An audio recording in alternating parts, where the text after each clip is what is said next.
I said it back in 1997, but I don't want to talk about it, and I've said it in two other books since. I still believe it. While the culture has changed some, and while the women's movement has had some effect, no doubt, still to this day we live under patriarchy, and that means we live under the masculine code. And the masculine code, I argue, is intrinsically destructive.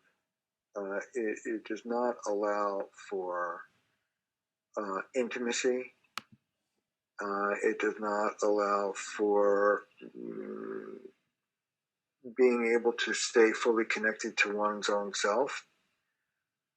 You know, the essence of the code of masculinity is invulnerability. The more invulnerable you are, the more manly you are. And the more vulnerable you are, the more girlish or faggotish or whatever the language would be. Yes. But whatever the language would be, it would be pejorative and shaming. So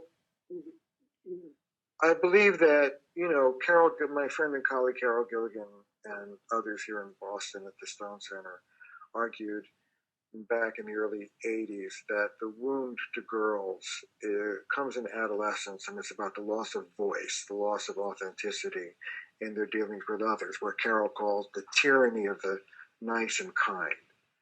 Well, that's changing. And the wound to boys is around 3, 4, 5 years old. There's a difference between trauma at the edge of adolescence and trauma at 3, 4, and 5. So it's very deep. It's almost pre-verbal. And the wound is disconnection. Right. The wound to girls is disempowerment. And the healing move is re-empowerment. That's what the women's movement's been at for 50 years now.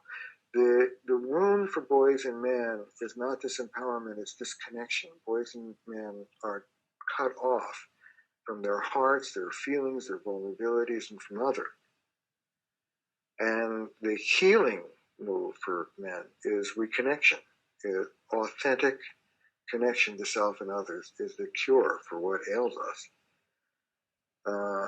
Both of that's a very different story than the story for girls and women.